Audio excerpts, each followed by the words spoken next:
Assalamualaikum warahmatullahi taala wabarakatuh. Alhamdulillahi rabbil alamin. Wassalatu wassalamu ala rasulina Muhammadin wa ala alihi wa sahbihi ajma'in. Rabbi shrah li sadri wa yassir li amri wahlul 'uqdatam min lisani yafqahu qawli. Rabbi yassir wa la tu'assir wa tammim bil khair wa bika nasta'in wa la hawla wa la quwwata illa billahil 'aliyyil 'azim.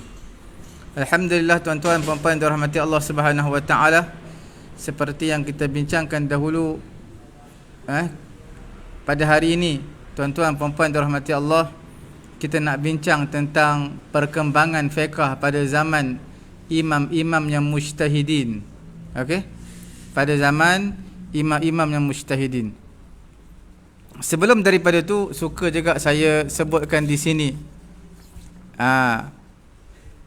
Kita dah bincang sebelum ini ada beberapa perkara mengenai dengan mazhab ini. Ada yang dipanggil al-mazhabul fardi, mazhabul fardi dan juga mazhabul jama'iyah, al-mazahib al-jama'iyah.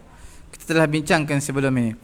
Jadi alhamdulillah, tuan-tuan puan-puan dirahmati Allah, pada hari ini kita akan bincangkan mengenai dengan perkembangan fiqh pada zaman imam-imam yang mujtahidin dan juga sebab-sebab berlakunya perkembangan, kemajuan dalam ilmu fiqh.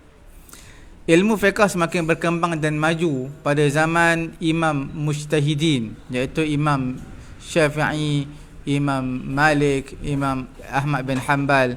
Okey, yang mana tidak ada sebelum ini, tidak ada dalam lipatan sejarah sebelum ini kemajuan fiqh seperti ini, sehingga kan dinamakan zaman ini adalah al-asrul zahabi lil fiqhil islami, iaitu zaman keemasan fiqh Islami. Berkembangnya fiqh Islam ini dengan perkembangan tabi'iyah, perkembangan dia dengan sendiri akan berkembang. Kerana fiqh ini adalah bisyaklin tadrijiyin, dia berkembang berperingkat-peringkat. Bermula zahirnya ilmu fiqh asalnya berpegang kepada nas Al-Quran dan juga hadis pada zaman Nabi. Kemudian berkembang ia selepas daripada itu, berkembang, iaitu diluaskan, bergantung pula kepada ijtihad sahabat. Selain daripada Quran dan juga hadis, ada ijtihad fatwa di kalangan sahabat ketika mana keperluan mendesak pada ketika itu. Kemudian bermulanya fiqh ini berkembang. Selepas daripada itu adanya madrasah fiqh pada zaman tabi'in yang kita bincangkan sebelum ini. Sebab apa? Kesan ataupun hasil daripada ilmu fiqh, environment fiqh. Sebab itu fiqh berkembang dan juga adanya madrasah fiqhiyah. Dan telah tutuplah zaman kemajuan tersebut, dan sampai kepada kemuncaknya adalah pada zaman imam a'immatul mujtahidin, iaitu di situlah kemuncaknya, iaitu imam-imam yang mujtahid. Kitab-kitab juga telah dibukukan. Sekalipun kita katakan fiqh ini berkembang dengan cara tabi'i, dengan cara tabiat, semula jadinya ilmu ini makin berkembang semenjak pada zaman Nabi, sahabat tabi'in, zaman tabi'at tabi'in, sehinggalah ke zaman a'immatul mujtahidin ini. Cumanya kalau kita perhatikan kemajuan perkembangan fiqh ini bukanlah semata-mata dengan sebab at-tabi'i. Bahkan ada juga di sana sebab-sebab yang lain yang kita nak sebutkan satu persatu insya-Allah. Perkara yang pertama adalah luasnya futuhat, penaklukan negara-negara Islam. Penaklukan negara-negara Islam menjadi luas pada zaman ini, pada zaman a'immatul mujtahidin, sehingga jauhnya penaklukan negara Islam ini sampai bermula daripada Isbania, daripada barat Isbania, sehinggalah ke timur, iaitu ke negara China. luasnya negara Islam ini memberi kesan yang cukup mendalam dalam kemajuan fiqh dan juga berkembangnya ilmu fiqh.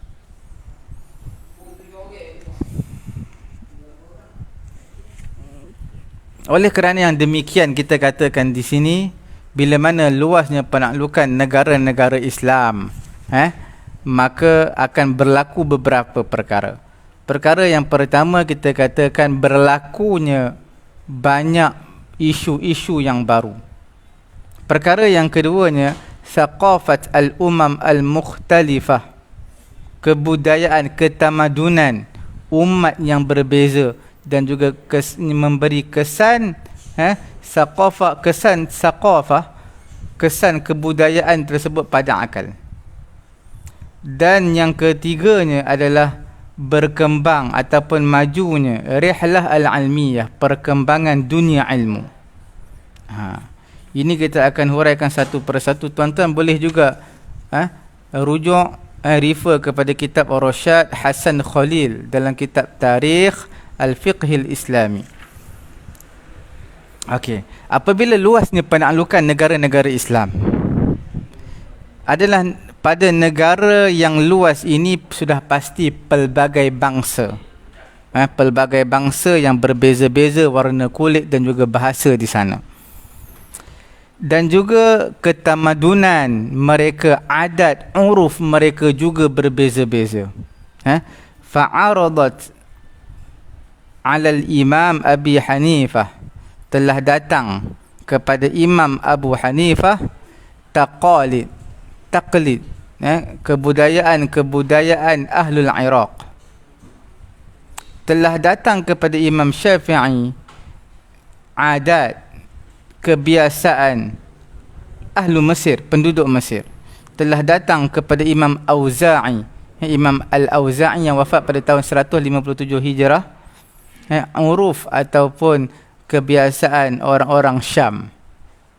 Seperti inilah pada setiap negara datanglah peristiwa ataupun isu yang baru pada negara tersebut. Maka tak dapat tidak di sana kena ada orang yang faqih, orang yang mahir dalam bidang fiqh, yang mana dibentangkan perkara-perkara ini, yang mana mereka akan membentangkan isu-isu ini mengikut kepada kehendak nas. Fama kana minha muwafiqan limabadi' al-Islam aqarruha. Sekiranya isu tersebut dia bertepatan dengan mabadi' Islamiyah, dengan al-mabadi' al-Islamiyah, maka mereka akan setuju dan sokong. Sekiranya bertentangan dengan mabadi' al-Islamiyah, asas Islam itu bertentangan dengan perkara tersebut, maka mereka akan mengingkarinya, ataupun mereka akan ubah adunan tersebut mengikut adunan Islam. Seperti inilah kita lihat bagaimana sesungguhnya telah zahirlah hukum-hukum fiqh yang baru kerana natijah daripada penaklukan negara-negara Islam yang besar. Perkara yang kedua, tuan-tuan puan-puan dirahmati Allah Subhanahu wa taala, adalah thaqafat, kebudayaan umat Islam. Rasa mesra biasa pada zaman ini, pada zaman a'immatul mujtahidin, pada zaman tabi'in ini, mereka terbiasa daripada bangsa-bangsa yang pelbagai. Kerana di sana adanya orang Arab, di sana adanya orang Farsi, di sana adanya orang Rom. Seperti mana ta'allafat min ahli diyanas mukhtalifah, seperti mana rasa biasa di kalangan siapa? Agama-agama yang berbeza, seperti orang Yahudi, Nasrani, Majusi dan juga selain daripada mereka. Rasa mesra biasa.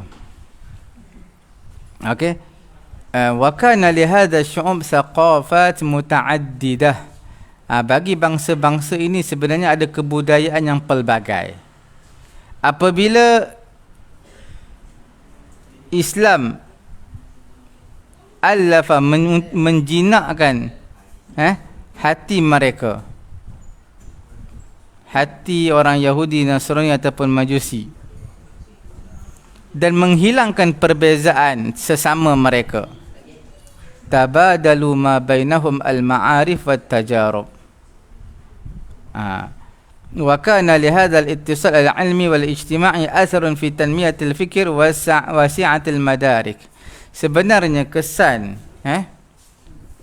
ittisalul ilmi, hubungan ilmu dan juga ijtima' adalah kesan kepada tanmiyatul fikir. Kesan kepada perkembangan pemikiran.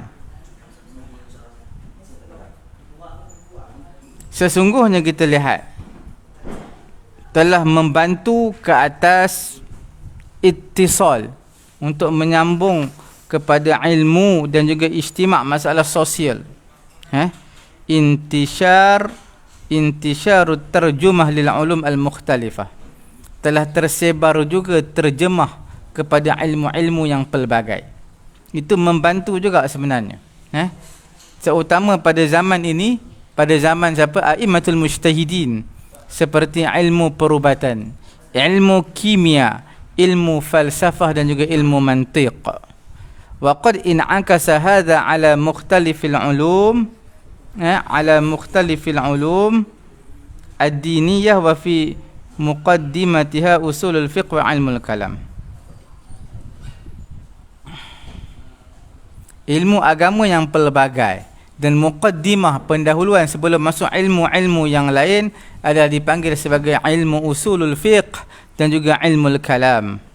Sesungguhnya orang-orang Islam mengambil istifadah daripada mantiq, ilmu mantiq, ilmu falsafah. Mereka mengambil istifadah, mengambil pengajaran yang sangat banyak dalam ilmu mantiq dan juga ilmul kalam. Iaitu ilmu mantiq dan juga ilmu falsafah ini pelbagai mutiara-mutiara ilmu yang kita dapat daripada ilmul kalam. Sebab itu syarat nak faham ilmul kalam dalam ilmu akidah agak rumit, melainkan perlu bantuan daripada ilmu falsafah dan juga ilmu mantiq. Begitu juga dalam ilmu usulul fiqh.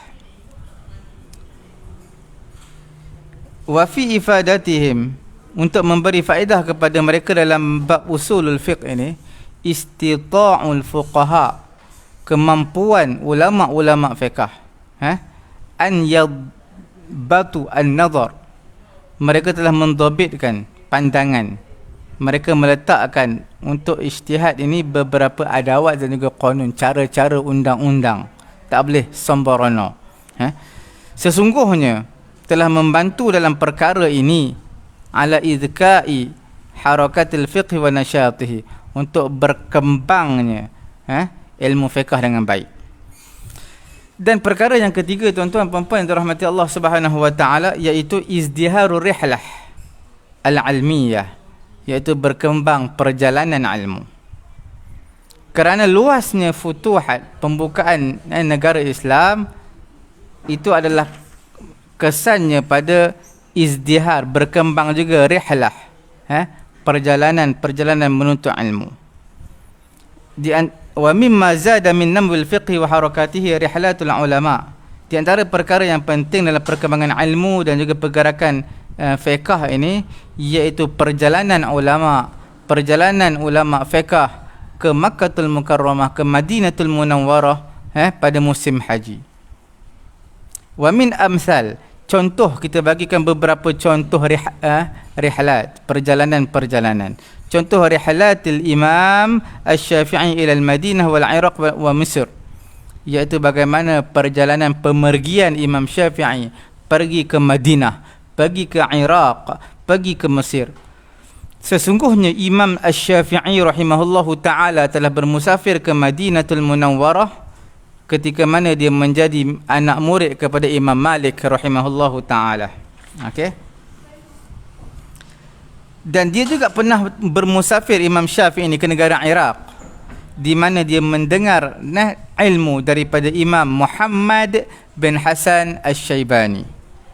Dan di akhir sekali dia juga bermusafir ke Mesir dan dia mengasaskan di sana, di Mesir tersebut, mazhabnya dipanggil Qaul Jadid.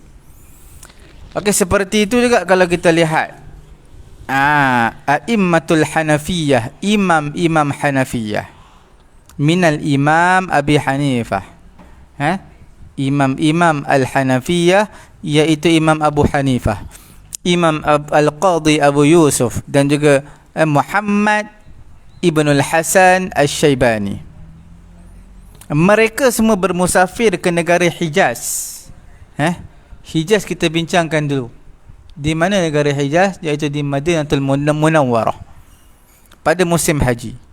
Wa qad ra'ayna, sesungguhnya kita melihat bahawasanya Muhammad bin Hasan Al-Shaybani,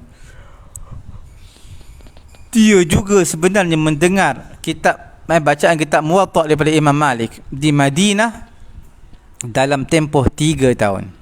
Sehinggalah ustuhira fihi fima ba'd bi kitabin al-Muwatta riwayat Muhammad bin Al-Hasan. Sehingga masyhurlah selepas kitab Muwatta, yang paling masyhur adalah kitab Muwatta riwayat Muhammad bin Hasan. Yang mana Imam Muhammad bin Hasan telah meriwayatkannya, yang mana dia telah ambil daripada Imam Malik bin Anas rahimahullahu ta'ala. Seperti itu juga Asad bin Al-Furat An-Naisaburi, At-Tunisi Muqirran, dia juga menjadi murid kepada Imam Malik, kemudian telah berhijrah ke Iraq, dan dia mengambil ilmu fiqh daripada ahli ra'yi di kalangan Imam Muhammad bin Hasan Al-Shaybani, dan dia mendekatkan dengan demikian dengan cara pendekatan ahli ra'yi dan juga madrasah ahlul hadis. Dia membawa pendekatan di antara madrasah ahlul hadis dan juga ahlul ra'yi. Faqad kataba al-Mudawwanah, Imam Muhammad bin Hasan Al-Shaybani telah mengarang kitab Al-Mudawwanah bitariqi allati ittaba'a, dengan cara yang telah mengikutnya oleh Muhammad bin Hasan dalam mengarang fiqhul Hanafi, khususnya pada masalah-masalah furu' yang banyak, seperti mana terdapat dalam fiqhul Hanafi. Jadi tuan-tuan puan-puan yang dirahmati Allah Subhanahu wa taala, kita boleh lihat di sini Imam Muhammad bin Hasan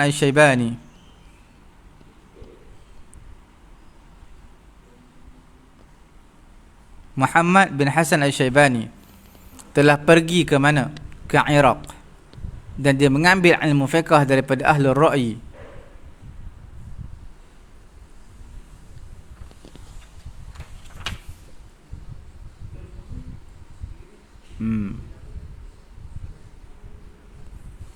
Muhammad bin Hasan Al-Shaybani dia juga dalam mengarang kitab Al-Mudawwanah. Okey?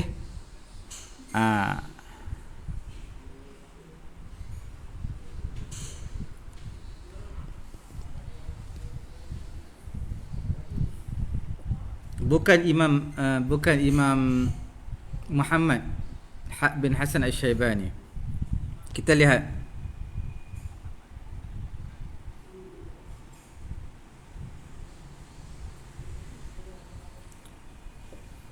telah menulis kitab Al-Mudawwanah dengan tariqah allati ittaba'aha, yang mengikutnya oleh Muhammad bin Hasan dalam mengarang fiqhul Hanafi. Jadi telah menulis satu kitab Mudawwanah. Siapa yang tulis? Iaitu Imam Malik.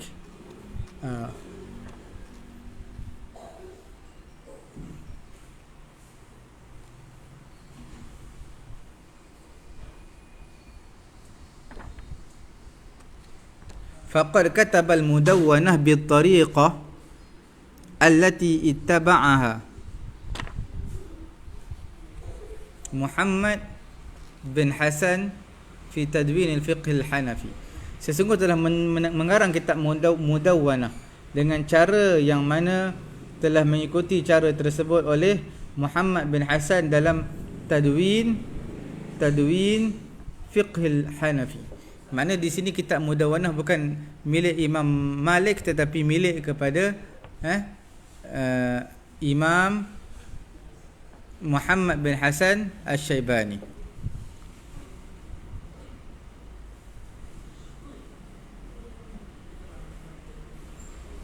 Ulama telah mengambil istifadah yang sangat banyak daripada perjalanan-perjalanan ini sehingga taqarabat wijahati nadhari haula'il ulama wa ta'athara kullu wahid minhum bimamtaza bihi ghairuh, sehingga seseorang itu menjadi teristimewa daripada orang lain.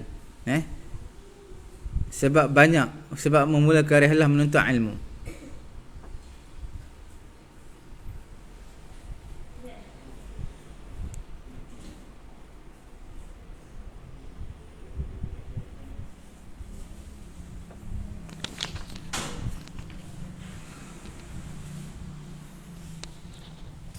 Kita lihat mengambil beratnya khulafa ar-rasyidin terhadap fiqh dan juga fuqaha.